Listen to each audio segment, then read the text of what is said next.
welcome back to part two of our Week 5 reaction show. It was so good, the internet and the technology just couldn't handle it. We had to get part two going. So we're going to start here at the Jets hosting the Cardinals as we were trying to get through here. The Jets fall to 0-5. We are officially on the Adam Gase when will you finally lose your job watch. And then we have the Cardinals going to 3-2 here behind Kyler Murray's performance, Johnny.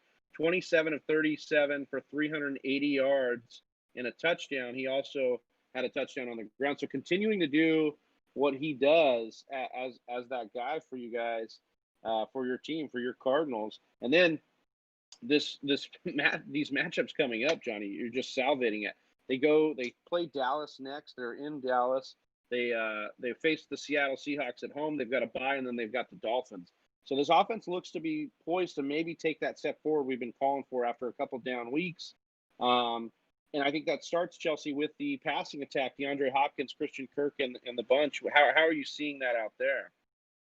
Yeah, I mean, DeAndre Hopkins was the fourth youngest receiver in the NFL this weekend to go for 9,000 receiving yards. And he got to do so on the field with, one of the other of those youngest receivers to catch 9,000 yards, and that's Larry Fitzgerald. So what a special day for DeAndre Hopkins, for this Cardinals team, for Larry Fitzgerald, and for this receiving offense. I think if Kyler Murray threw for his career high, that's right, Johnny. This season, well, holy cow, do we have really exciting things to see out of this offense to come. So, Johnny, that's a good point. Like, this was supposed to be the air raid under Cliff Kingsbury. This was supposed to be an offense that spreads the ball around and gets it out after you. And it just hasn't quite gotten there yet based on whatever, offensive issues and just, growing pains. But Christian Kirk and Larry Fitzgerald both seeing 7 targets. But Christian Kirk's that guy that we thought had some pop coming into the year. Are you ready to go ahead and say it's time to come back to Christian Kirk? I don't mind putting him back on your bench for the upside. I mean, the last 2 weeks he's had pretty nice.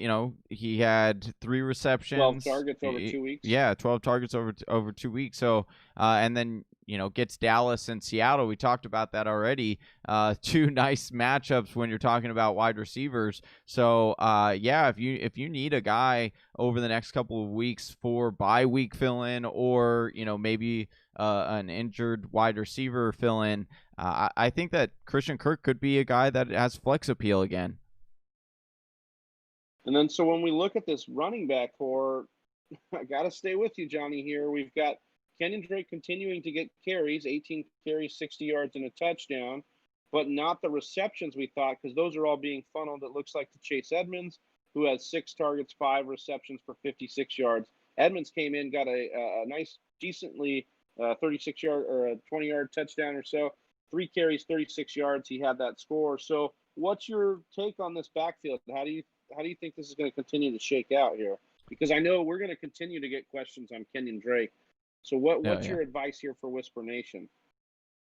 If you can sell, I would probably advise you that. This is it's so frustrating. And I'm right there with you, Whisper Nation. It is so frustrating because, you look at the box score, and that's mostly what I would push if you're trying to trade him. I would push the box score because he's getting the bulk of the carries there. But it is frustrating watching him run. He's not running anything like he did last year. It's a lot more east and west than north and south. And then, it just doesn't seem like the play calling is suiting Kenyon Drake like it was last year. It was very complimentary last year, and it's just not doing the same thing this year. And I think that Chase Edmonds is a flex play moving forward. No matter what happens, he obviously has the upside to be the number 1 RB there. He looks good. Watching him, he did only get the season high is 6 rushing attempts, and that was week 1. But since then, the high was 4. He's hit 3 rushing attempts every single week. Besides that, but the targets consistently are above 5. He's only hit 2 weeks where he didn't hit 5 targets. Well, if you're telling me he's getting 5 targets, we say start some wide receivers that get 5 or 6 targets a week. So he's getting about 9 to 10 touches per week right now, and that could keep going up. So Yeah, for a change of pace guy, he's a RB3 right now in the season. Yeah. And so you got to think that if Cliff Kingsbury is looking at his offense and saying, how do I get it in the hand of more playmakers? I don't see how Edmonds doesn't continue to get work in this offense and siphon off a bit more of Kenyon Drake's upside. So I think to your point, like Kenyon Drake's upside is no longer existent here. Yeah. You may continue to get that first, second down work, but it looks like Edmonds is going to be the playmaker on the change of pace side and on third downs. On the other side of the ball, Johnny, Le'Veon Bell's return to the Jets was kind of not inspiring. 13 carries, 60 yards, 1 for 1. That you like to see him get more targets, but maybe with Darnold back in the lineup, better days are ahead there. I want to really talk about Jameson Crowder here at Chelsea. He really dominated here, and now Chelsea's got 3 games that he's played, and he's hit over 100 yards in each of those, and he's scored in 2 of them. I think Jameson Crowder is actually making his way as somebody you've got to start if you've got him. And he's doing that regardless of who's throwing him the ball, right? So who knows what this Jets team is going to look like, but Jameson Crowder is proving that you want to keep looking at him regardless. So that's something really exciting to keep an eye on. Johnny, well, I was going to say, would you guys go out and buy Jameson Crowder right now? Because, yeah, he's put up monster weeks, but I don't think anyone's really, I mean, it's Jameson Crowder, so I don't know how much a lot of people are buying it, and it's the Jets. So you might be able to get him a little bit cheap. Or would you consider doing that for Jameson? I mean, what Travis pointed out is pretty impressive, and most people probably wouldn't think of that about Jameson Crowder.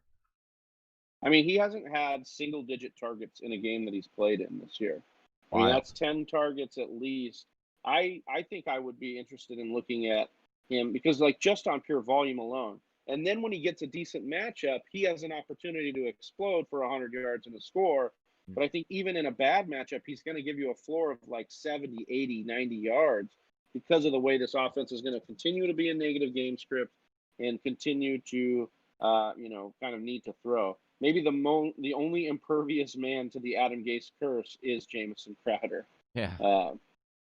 Moving on to the Battle of Pennsylvania, the Pittsburgh Steelers moved to 4-0. They beat the Philadelphia Eagles 38-29, and the Eagles fall to 3-1. And as always, as is tradition on this show, I have to give the mic to Chelsea here to talk about her Eagles team.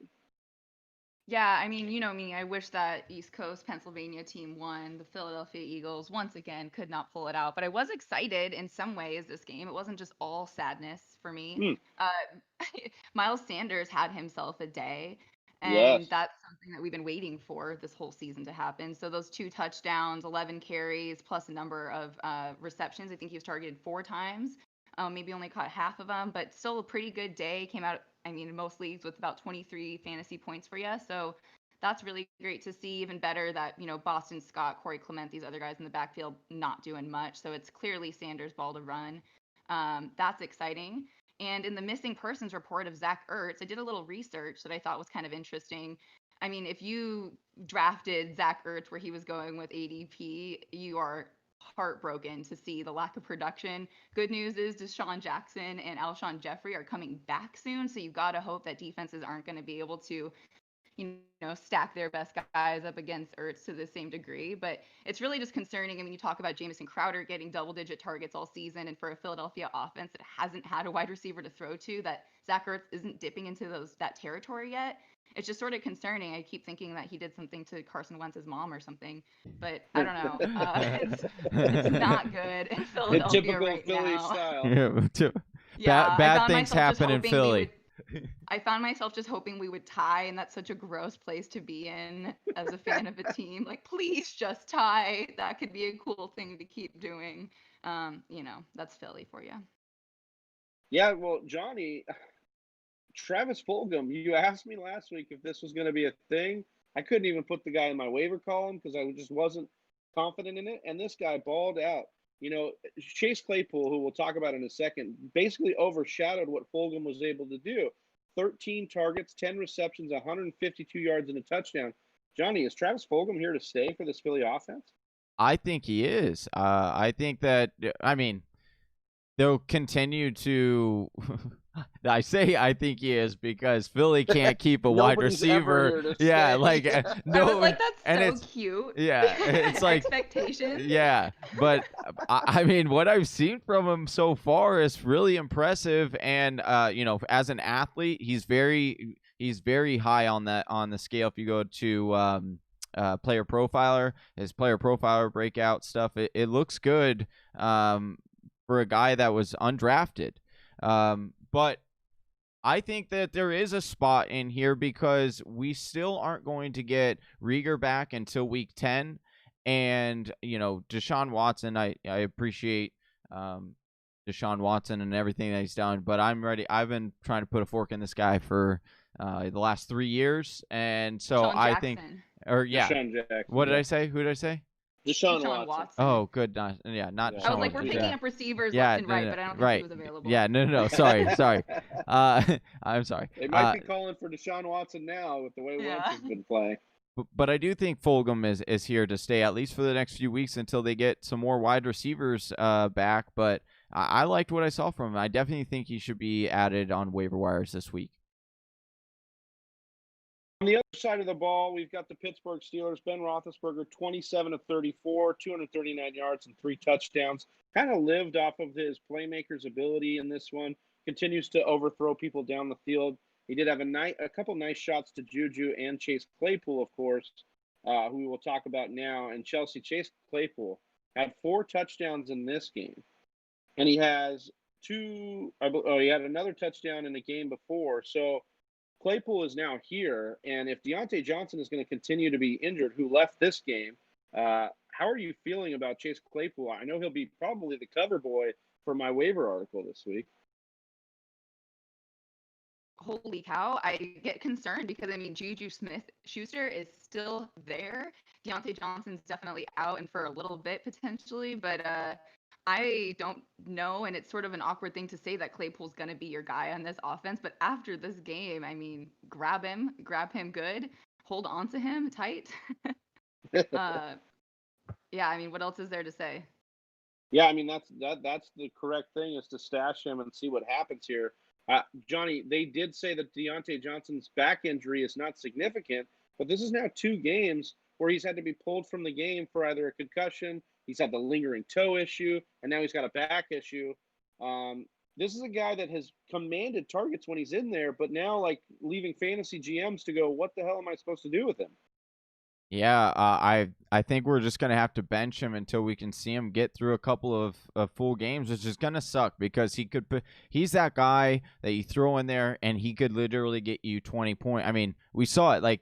Chase Claypool was playing a major role in that game. That was what was so frustrating was seeing not only Chase Claypool, but you had this other guy McLeod come in here. And he was playing the role. Ray was playing the role of Deontay, and rolls out at 63 yards over here. So I think that when Deontay comes back, I think their biggest or best lineup is going to be Claypool, Juju, and Deontay, and that is going to be a scary trio. But I also do think we normally don't go dive into Dynasty a whole lot on the show, but I will say I do have some concerns now for Juju staying in Pittsburgh long term. There was some rumors that they might not keep him past this year. With their receivers hitting the way they do, they might not re-sign Juju because that was the funny thing. People on Twitter were talking about. They're like, it's real cute seeing Claypool, a Steelers wide receiver break out for the first time since Deontay Johnson did it in 2019. And it's these guys just know how to pick wide receivers there in Steel Town. Well, and I also saw that Juju, on that same note about Juju's contract, he actually did say that he'd consider taking less than he'd market just to stay in Pittsburgh. He really enjoys it there. So we'll actually see how that plays out. But interesting how they continue to just cycle through wide receivers here. James Conner, I just want to speak a little bit on James Conner. 15 carries, 44 yards, and a touchdown.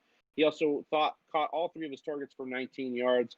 James Conner, I think better days are ahead. This Eagles defense is actually a really tough draw here, and I think James Conner is going to continue to be the guy here, so I wouldn't be too worried about this, and you're going to continue to roll James Conner out there. The Washington football team hosted the Los Angeles Rams.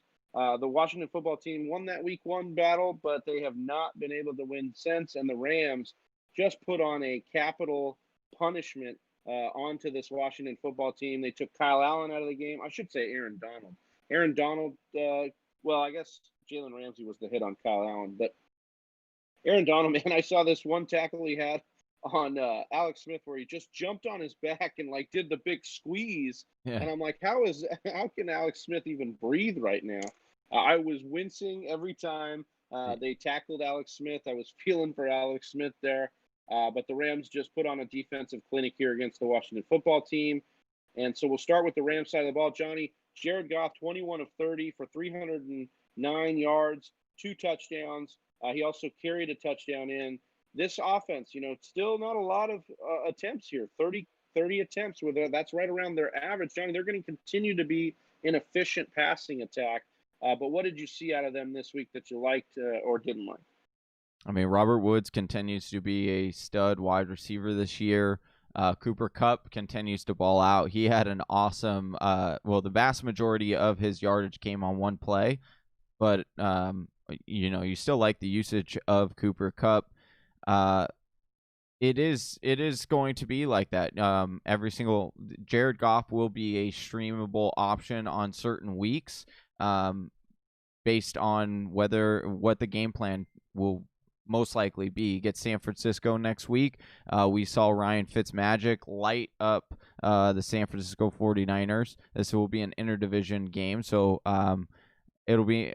I'm interested. Do you think he'll be a streamer next week? I think that you can stream against the 49ers next week. You're talking about Goff himself? Yeah. I mean, we'll see. Fitzpatrick and the Dolphins just put a clinic on the Niners. I really can't get a beat on the Niners, and maybe we're talking about that game next. But Chelsea, I want to kick it to you a little bit on Daryl Henderson here, because outside of the 2 touchdowns, he wasn't really all that effective. 15 carries, 38 yards and a touchdown, and then he had 3 of 4 receptions for 30 yards and a touchdown. Cam Akers is back now. Malcolm Brown, we've talked about the hot hand, but Henderson was the hot hand today or Sunday.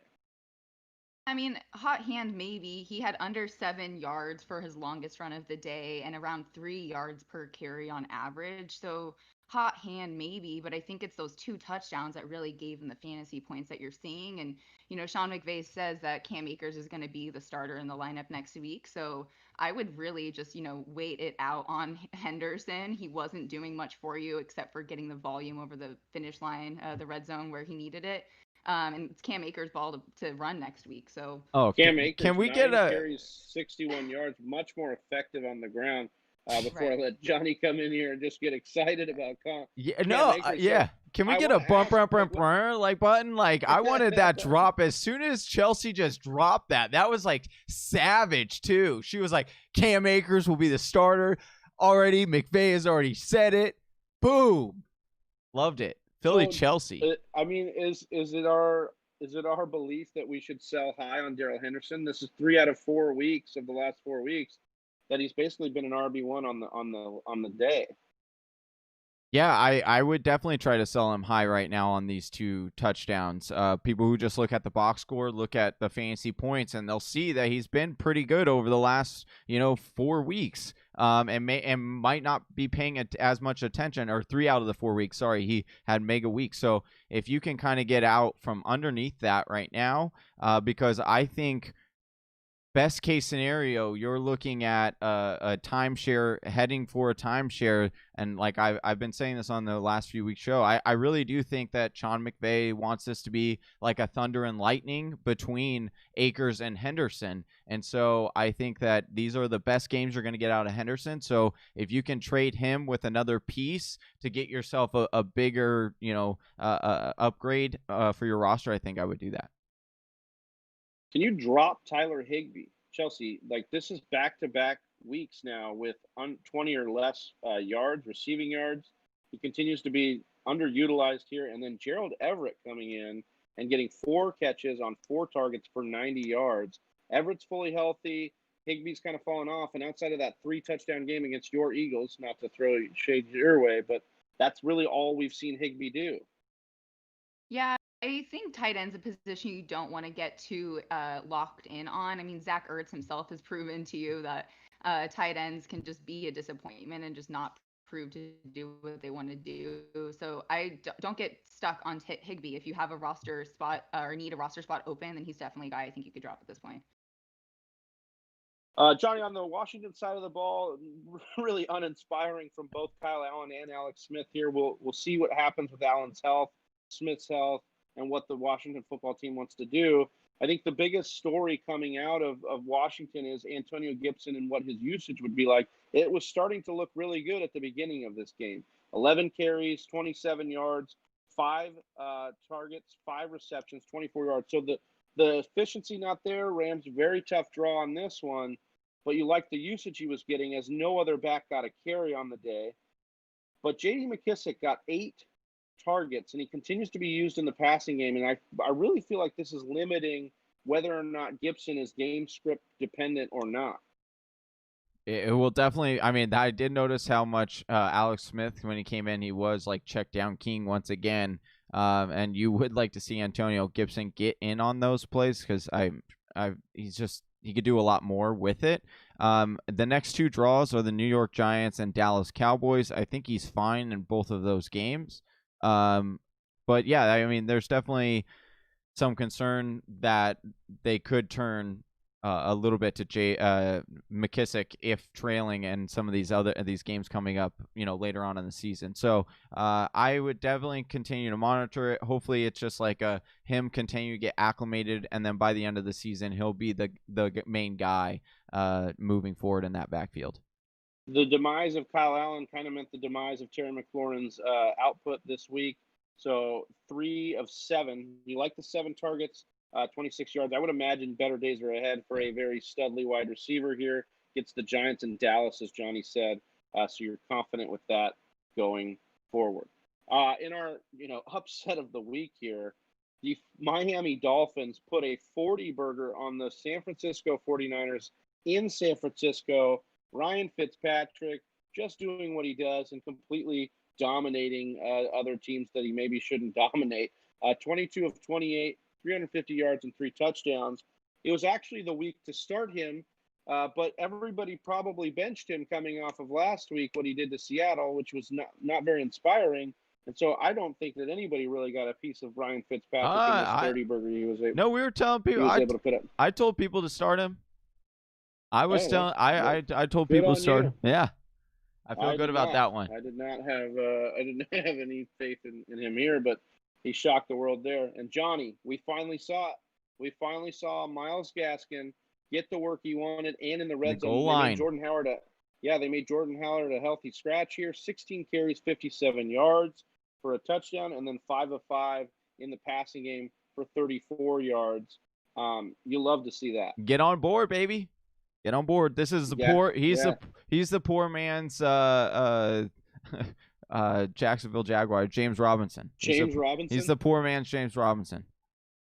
Calling it now. It's bad when you're the poor version of the Jacksonville guy.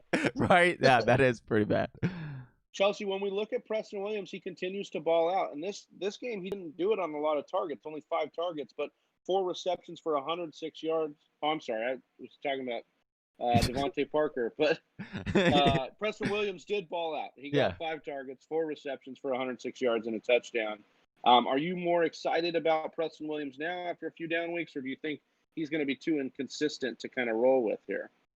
Yeah, I think that's the thing about this Dolphins offense. We haven't seen consistency be their mark. It's a lot of surprises or disappointments. It's not consistency. So while Preston Williams definitely had a huge breakout game, and it's good news because he entered the season coming off of an ACL injury, so it seems that he's doing much better. I still can't trust in this Dolphins offense enough to be excited about Preston Williams. And for everything that we've seen this week being the down, it still seems that you want Parker on your squad over Williams at the Yeah, Parker continues to put up double-digit fantasy points, which he's done now in 3 of 5 weeks. He continues to be kind of the target leader for this team. Not in this game specifically, because Johnny Mike Gesicki got 6 targets, 5 catches on 91 yards. So you like to see that bounce-back game out of Gesicki, who had some down weeks as well.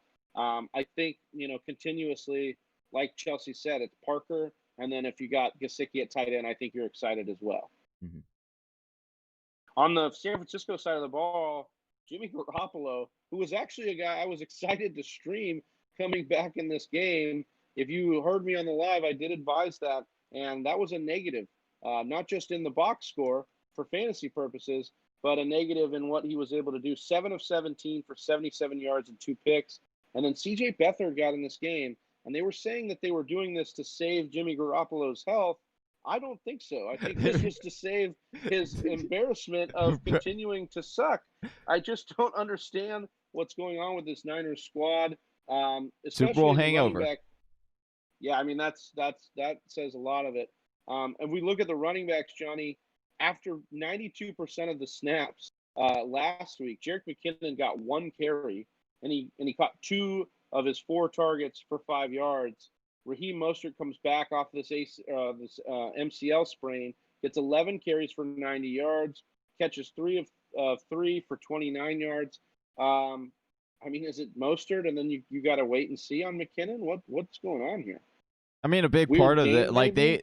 yeah, I think a big part of this was like San Francisco was literally never in this game. Like Miami was up big early, and they just went on, and so it really put a damper on this running on the running attempts here.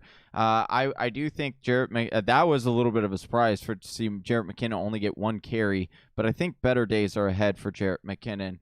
I wouldn't drop him yet. I would still keep him on your bench because I'm confident that he will be the second RB still in that backfield.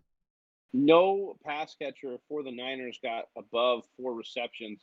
Kittle leading the way, obviously, 8 targets, 4 receptions, but only 44 yards. Better days ahead, I think, once they can commit to one quarterback here and actually be in the game. We will see that. We've seen that the system quarterbacks can get some of these playmakers involved here, so I wouldn't be too worried about that. Maybe what some believed was going to be the game of the week was the Cleveland Browns hosting the Indianapolis Colts. The Browns moved to 4-1. The Colts moved to 3-2 as the Browns beat them 32-23. We see Phillip Rivers kind of just having a ho-hum day, continuing to just move the ball for this offense, but continuing to also throw interceptions. Not getting any touchdowns in there either. He went 21 of 33 for 243 yards. Jonathan Taylor continuing to be the lead back here, but this was a tougher draw. It was a grinded-out game. And so Chelsea goes 12 for 57 and a touchdown, and he gets 3 targets and catches 2 of them for 17 yards. Are you confident that the better days are ahead? I mean, this was obviously one of his better games, but this was a guy that, people were excited once Mac went down to really Yeah, it's smash sort a of a lot of weird his situation matchups. with Yeah, I think we're still waiting for the moment that proves that Jonathan Taylor is who we think Jonathan Taylor can be. So I hope better days are ahead. I still think we want that game that like really proves that he is as talented a runner as we know he is. It just doesn't seem like the matchups have played in his favor yet. Nakeem Hines is still there, doing his thing. I don't know that that's really the problem with Jonathan Taylor. He just hasn't had that breakout game that we've quite wanted from him yet. It'll happen in 3 weeks against the Detroit Lions. Week 8, he will probably go for 30. They get Cincy too next week, so Yeah, also a decent matchup there. I think I would agree with that. The better days are probably ahead. He's also a rookie, and I think we're seeing some of his decision making come out on the field, and some of the shaking the rookie fog off could be a situation as well. And this guy can catch, and he looks good when he gets the ball in his hands. And I just wonder why they haven't done that more. And maybe when they get the bye, because they get Cincy and then the bye, they could look at why they haven't gotten Jonathan Taylor more targets, because he can catch the ball. They've seen that.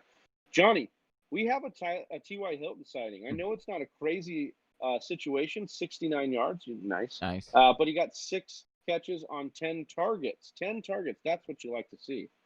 Yeah, and it looked. I mean, one of the targets ended up being a pick 6, unfortunately for T.Y. Hilton. But I will say this is good news. I think I have a little bit more confidence in him now, but I still think that he's a wide receiver 3 or flex option. I don't think that T.Y. no longer has the tremendous upside that he used to have earlier in his career.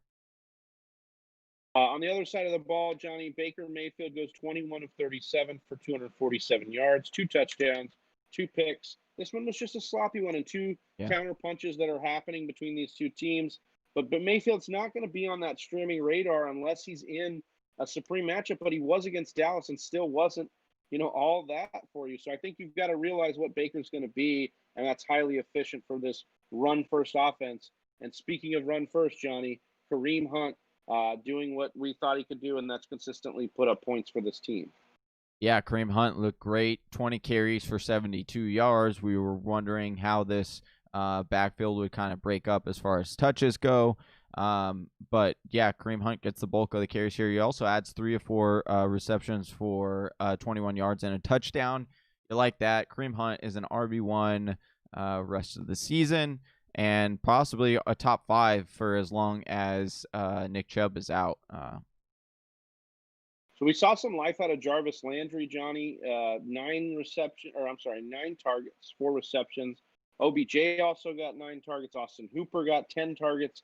How are you seeing this shake out? Do you think this was dependent on them being in this game and going back and forth? Or do you think that there's life in this passing attack going forward?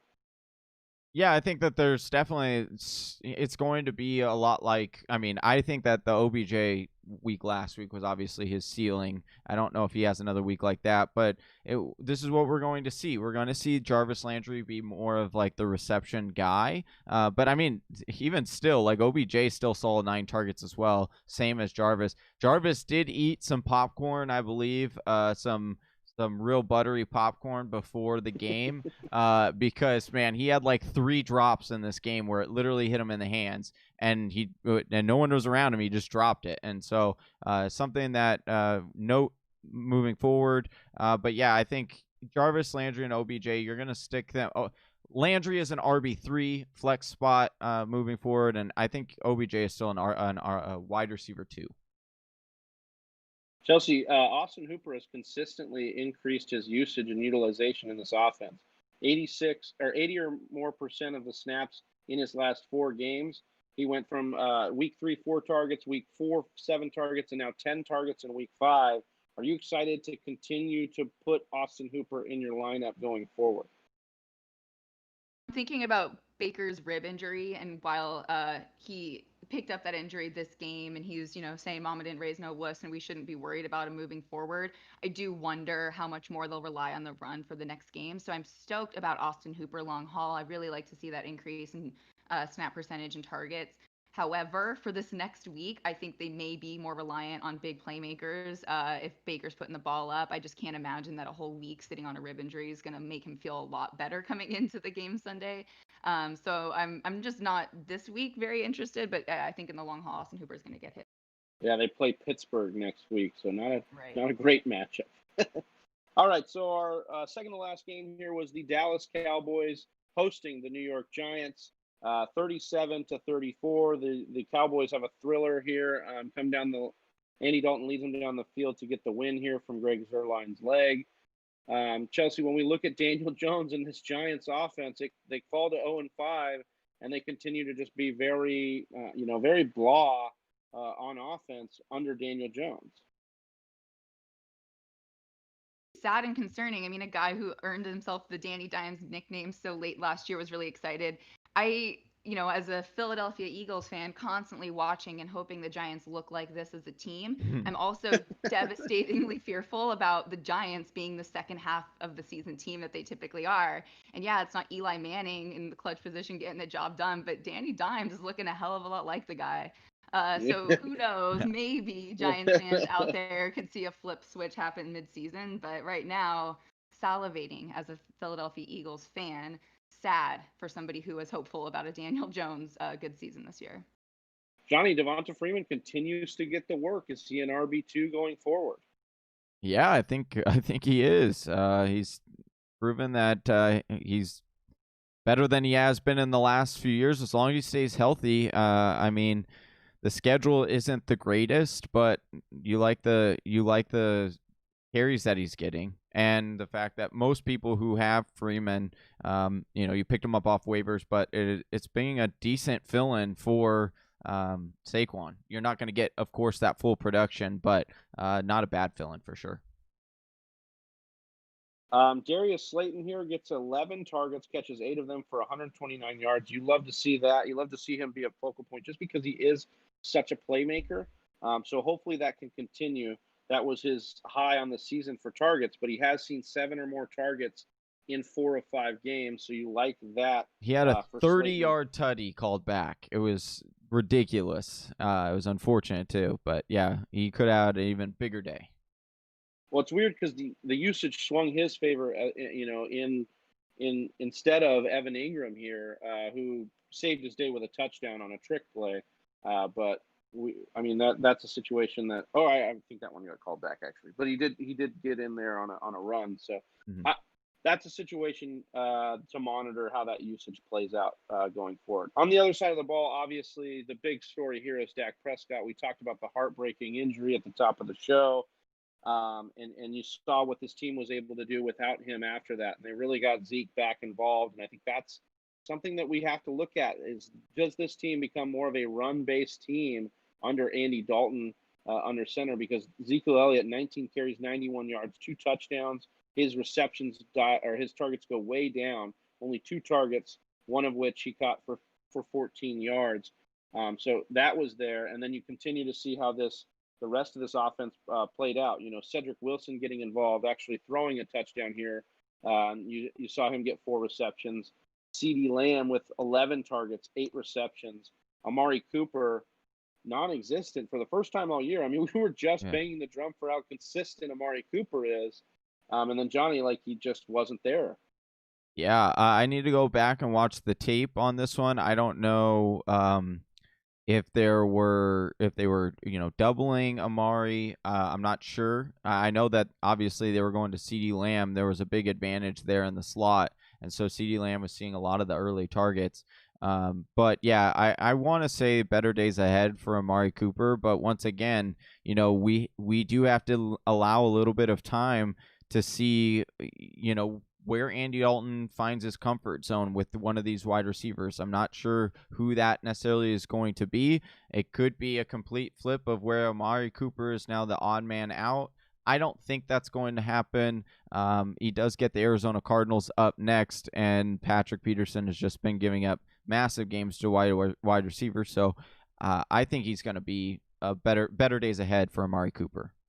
It is going to be very interesting, though, Johnny, to see, because Gallup was running these 50-50 routes for the Cowboys, and that seems to be more of the A.J. Green style of ball that Andy Dalton is used to, with, CeeDee Lamb playing the Tyler Boyd style of ball that Andy Dalton is used to. So maybe there is a world where Amari Cooper is the odd man out. How wild would that be? That would be kind of weird. But I do think that Dallas and Kellen Moore can get Amari Cooper to be kind of the A.J. Green type as well. So I'm really interested to see how they're going to do this and how they're going to work this going forward. But if you're a Gallup GM right now, you're really excited about Andy Dalton coming in, because it actually showed life for Gallup for the first time in a few weeks. So, all right, our final game here is the Sunday night slate, where the Seattle Seahawks took about 3.5 quarters to wake up, and then they finally did, and they did it in a hurry, and they beat the Minnesota Vikings in a thriller. On a 4th and goal, they beat the Vikings 27-26 to move to 5-0, the first time in franchise history. And the Vikings fall to 1-4. I was really tempted to bet on the Vikings as the upset of the week here, and they just about did it. They played really smart ball right until the very end against Seattle. Time of possession. Kirk Cousins kind of lets them down with that interception, but plays time of possession, keep away from Russell Wilson. I thought it did really well right until the end there, but you can't keep him down forever. So Kirk Cousins, 27 of 39, 249 yards, 2 touchdowns. He had the late pick. He did have a fumble. Johnny, before his injury, Dalvin Cook was doing Dalvin Cook stuff. 17 carries, 65 yards and a touchdown. He had 5 receptions on 5 targets for 24 yards. But Alexander Madison got some work in this one as well. Yeah, Alexander Madison, one of the handcuffs that we told you definitely to pick up this week or this year, and it's looking like it could pay off pretty early for you. It's unfortunate for Dalvin Cook owners. Hopefully it's we get back good news today, but you got to remember, David Montgomery, he went down with a groin injury before preseason, and he still doesn't quite look 100%. So this is very concerning for Dalvin Cook moving forward. Hopefully, you kind of hope as far as that you just let him sit, because they have a capable back and Alexander Madison behind him, to where you're just like, hey, let him sit, let him get fully healthy, because you would rather have him in the playoffs than have him try to push this and make it worse. But yeah, hopefully you were able to handcuff Dalvin Cook with Alexander Madison this year. And if Alexander Madison is on your waiver wire, I know we'll do the waiver wire tomorrow video and article, but Alexander Madison, I'm sure, would be number one on Big Travy's list, but he's definitely number one on my list if he's in your league. Chelsea, when we look at this wide receiving core, a lot of people had a lot of faith in Justin Jefferson, especially due to the matchup, but he kind of crashed back down to earth here. What did you see out of the receiving core in this one, and how do you see it moving forward here? Really had his day, right? On 93% of the snaps, he got 13 targets, which is just monstrous, and caught we caught 9 of them, 80 yards and 2 touchdowns. So, I mean, yes, maybe there would have been enough to have Justin Jefferson get any of that, but he didn't. So moving forward, I don't know how you think about a rookie wide receiver who's had a couple good weeks alongside Adam Thielen in this scenario. I don't have the schedule moving forward, but I know Johnny has all this memorized. They get Atlanta. Yeah, and you a like that one. bye, and then Green Bay. So he consistently has torched Green Bay. So you like the matchup coming forward. I think both wide receivers are still good. Better days are ahead for Justin Jefferson. I think I think so. I would try and buy low right now on Justin Jefferson if I could. I agree with that. On the other side of the ball, Russell Wilson rolls out of bed with 3 touchdowns. Obviously, you know what he's going to do. Took him a little while. You were a little concerned at the beginning of this game, obviously, but he got going. And then also, Chris Carson on only 8 carries, got 52 yards and a touchdown, 7 targets. You love to see that for Chris Carson. 6 receptions. So the efficiency will be better for him, obviously. Maybe a little dinged up, tough Minnesota draw. Minnesota played nice defense in this one. Mm-hmm. But I think Carson's going to have better days, of course. And then DK Metcalf, man, is a complete man amongst boys out there, Johnny. It is so fun to watch this guy, and just and what's kind of wild is, I don't know if I need to watch the tape. I don't know if he's the one picking all these fights with these corners, or the corners are the ones picking fights with him because how big he is, and they want to be like, oh, I'm the bigger alpha here guarding you. I don't know what it is, but I wouldn't want to do that to DK, because this guy is an absolute monster, and he probably does eat me for a snack. Okay. This guy is an absolute animal.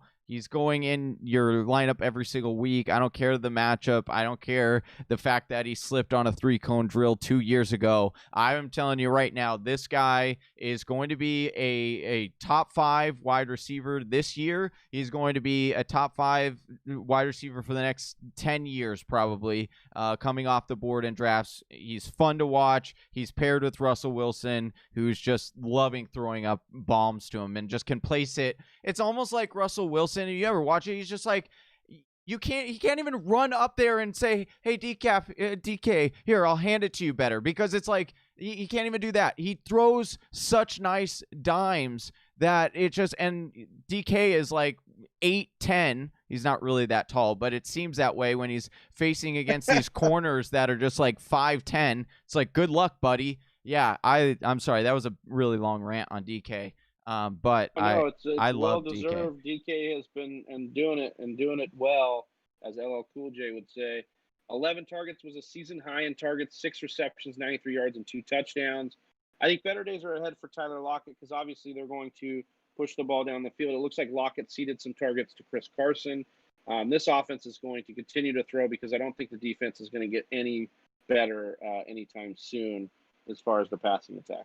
But that does it for us here on the Week 5 matchups or reaction. I'm sorry, Week 5 reaction here.